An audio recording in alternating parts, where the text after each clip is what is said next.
My neighbor's son threw eggs at my house every Friday. We knew it was him. His father was a surgeon who told us, "You have no proof. And even if you did, what judge will believe you over me?" I filed it all away. Cameras. Dates. Cleanup costs. I waited until he filed a lawsuit against his former partner for slander. I sent my footage to the partner's lawyer.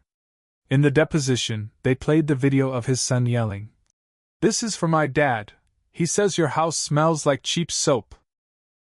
The case was dropped. His license was suspended. I never cleaned eggs again. I've lived in Lexington, Kentucky most of my adult life. I bought this house 12 years ago after my divorce. It's a quiet neighborhood, clean lawns, retirees who mow every other day, and kids who ride their bikes like they own the street. I've kept to myself since I moved in.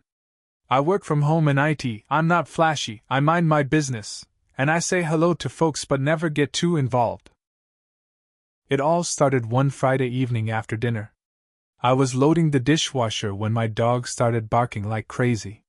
He's a lazy mutt most of the time, but when something sets him off, he doesn't quit. I went outside and saw it, eggs. Raw eggs splattered across my garage door, dripping down my storm door window, and pooling in little yellow globs on my front step. I stood there for a minute, staring at it.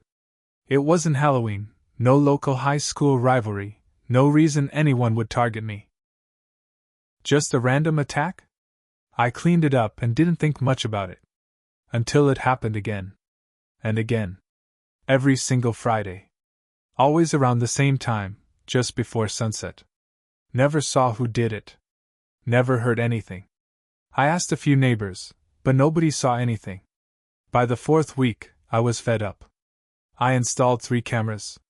2 hidden, one in a fake porch light and another in a birdhouse pointed at the driveway. The third was a regular ring cam over the front door. I didn't tell anyone about them. Week 5 I caught him. Braden. My neighbor's kid. He was 12 but looked older, tall, lanky, always wearing that cocky grin like he knew something you didn't. The video showed him jogging up the sidewalk with a carton of eggs, whipping them at my house one by one. He even laughed while doing it. Then he said something. "This is for my dad. He says your house smells like cheap soap." I played that part 10 times. I was stunned. His dad? Dr. Martin Redfield, the orthopedic surgeon. The guy who lived 3 houses down. Big house with stone columns, new Tesla, always out in his yard trimming rose bushes like a movie villain. He always acted too busy to say hello. I never had a problem with him, until now. The next morning, I went over there with a USB stick. It had the footage, 3 timestamps, and a folder of cleanup photos I'd taken for my records. I wasn't angry when I knocked. Not yet. I wanted to give them a chance to handle it. Dr. Redfield opened the door in a robe, holding a cup of coffee. No smile. "Yes?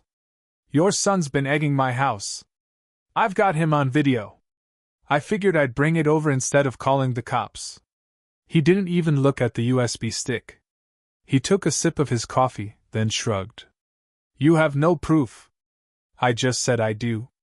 "You think a judge is going to believe you over me?" he asked, dead serious. That hit me harder than the eggs. It wasn't just arrogance, it was confidence. He knew people. He was connected. And he believed he was above any kind of consequences. Then he said, "It's just eggs. Clean it up and move on. Kids act out. Be an adult."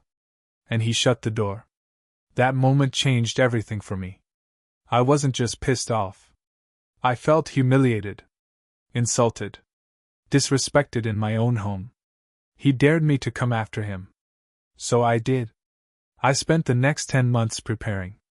I documented everything. Every egging that followed. Every video. Every photo of damage and cleanup. Dates. Times. I even kept the receipts for cleaning supplies. I made backup copies of the footage. I sent files to a secure cloud drive, printed screenshots, and logged every event in a spreadsheet. This wasn't just about cleaning up anymore. This was a case file. I didn't say a word to anyone. I never confronted the kid again. Never knocked on their door. I acted like it didn't bother me. I cleaned quietly and waited. Then I heard from someone at the post office. Martin Redfield was suing his former business partner. Something about defamation. Apparently, the partner had accused him of fraud, malpractice, maybe worse. It was going to court. A big deal. I waited until the deposition started. I contacted the former partner's lawyer. I said, "I have something you'll want to see." I didn't expect much. Maybe they'd thank me, maybe not. But I sent them everything. The videos, the clip of Braden shouting about cheap soap, the timeline, even a summary of how Redfield had brushed me off and laughed about it. A few weeks later, I got an email. "Thank you for your help. The footage will be extremely useful." I didn't hear anything after that. Then, about 2 months later, news spread. Redfield's case got dropped.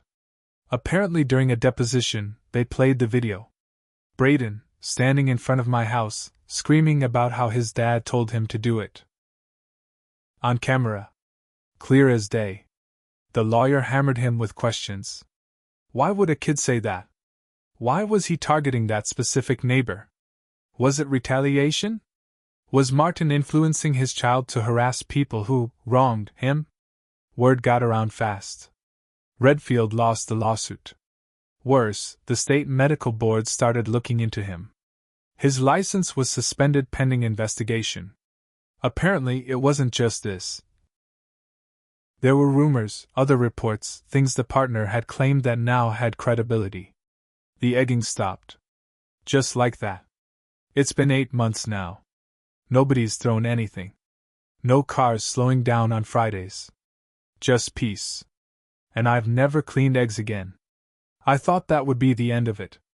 Honestly, I did. But when you humiliate a man like Martin Redfield, publicly, professionally, and legally, it doesn't just end. People like him don't crawl away quietly. They seethe. They plot. And I didn't realize just how much he hated me until a few months later. At first, it was little things. My mail started going missing. Just random envelopes at first. Then a small package, replacement printer ink, never arrived. I filed a complaint with the post office. They couldn't prove anything, but they hinted that sometimes, disgruntled neighbors have ways of interfering. Then I noticed my tires. Not slashed, but deflated, twice. Nails? Slow leaks?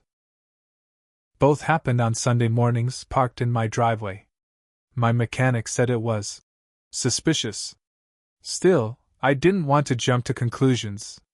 Maybe I was being paranoid. Then something real happened. I got a knock at my door one afternoon, 2 guys in shirts and ties. Not cops. Investigators from the state medical board. They were polite, professional, and they came with questions. Apparently Dr.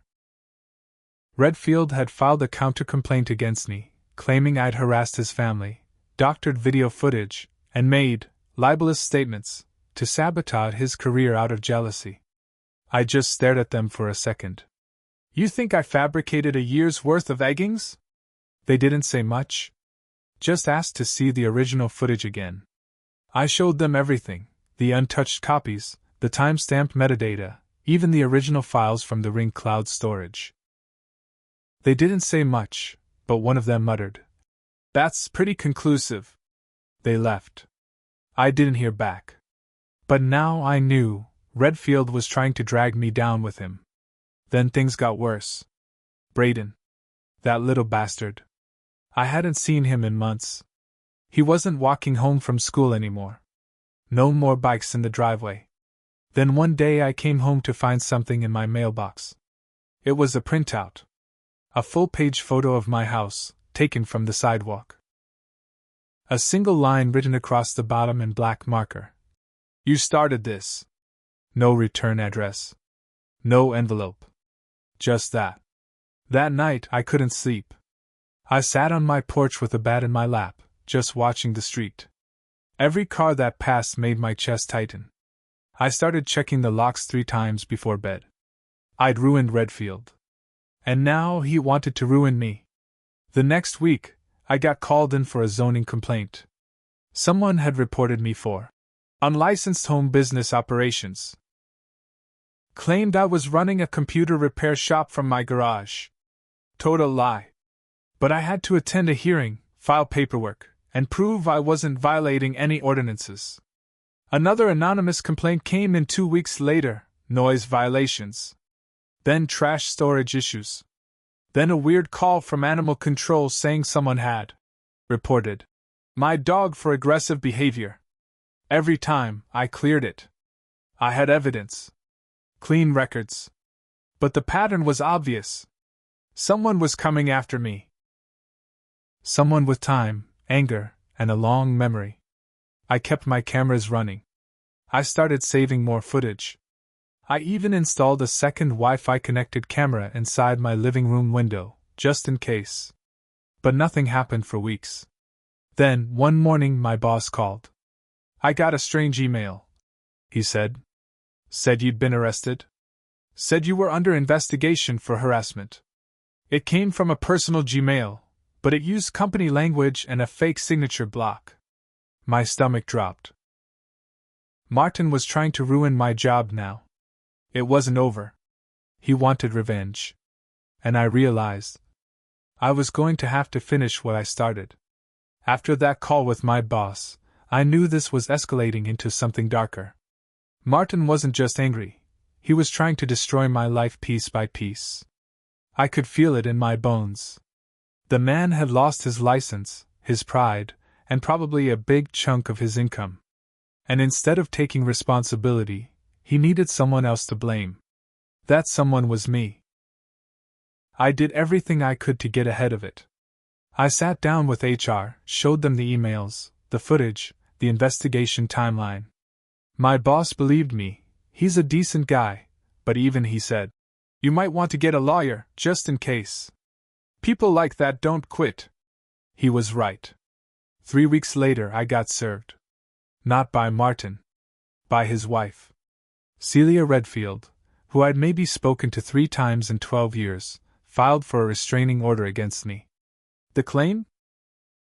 That I had been stalking her minor child, filming him without consent, and harassing their family with malicious intent. I almost laughed when I read it.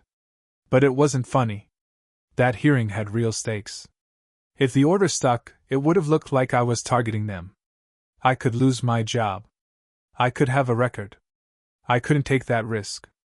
I hired a lawyer. Cost me $5,000 up front. Worth every penny. We prepared everything. The footage, the timeline, the retaliatory actions, the zoning reports, the faked email to my job.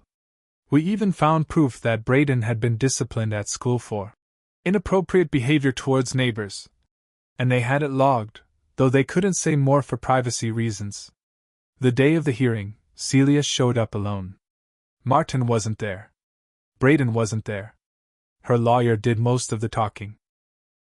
They tried to paint me as this obsessive loner who had targeted a family of professionals and delighted in their suffering. My lawyer just laid out the facts. The judge watched the video of Braden egging my house on multiple dates. He saw the part where Braden said, "This is for my dad." He looked at me and said, "You're dismissed. And if I were you, I'd consider pressing charges." But I didn't smile. Because I saw Celia's face as she left the courtroom. She wasn't just embarrassed. She looked scared. That's when I realized something was wrong. She wasn't in on Martin's plan. She might not have even known the full story. And 2 days later, I found out why. Celia showed up at my house. Alone. No makeup. Hoodie, jeans, looking 10 years older than she did at the hearing. "Can we talk?" she said. I let her in. She sat on the couch and didn't say anything for a full minute. Then she said, "I didn't know what he was doing. I thought Braden was just acting out. I thought maybe you were provoking him. Martin told me you were some internet freak trying to ruin us." Then she told me the rest. Martin had been spiraling for months.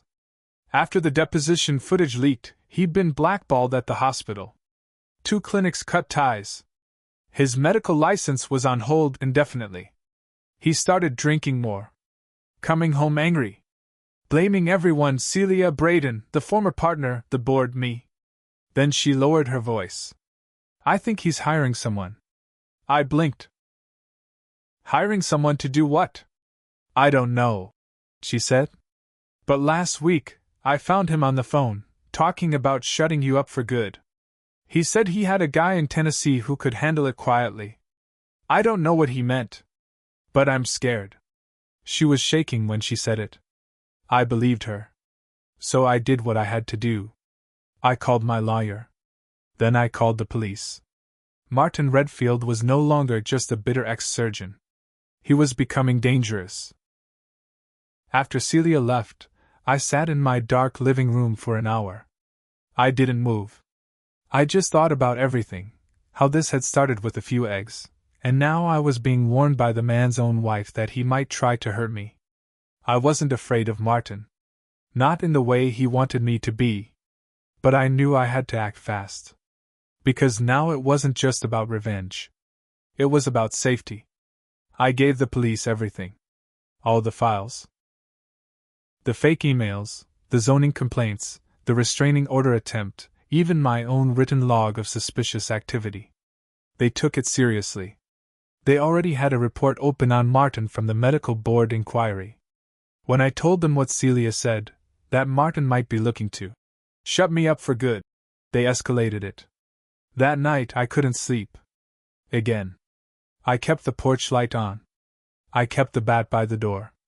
I barely blinked. 2 nights later, it happened. It was around 3:15 a.m. My motion lights clicked on. I looked at the security monitor and saw someone, tall, hoodie up, moving fast toward the side of my house. Not Martin. Bigger. He had something in his hand. I didn't even think. I called 911. I have an intruder, I said. He's on my property. Might be armed. While I was still on the line, I saw the guy look up into the Ring camera and throw a brick straight at it. The feed cut out. I heard the crash from inside. I locked myself in the back room with the bat. 10 minutes later, cops were swarming the yard. I watched from the window as they pinned the guy to the ground. He had a crowbar and a small bottle of lighter fluid in his jacket. They arrested him on the spot. The guy's name was Darrell Vinton. Out of state. Rap sheet a mile long. Mostly petty stuff. But last year, he'd been charged with arson for torching a used car lot in Tennessee.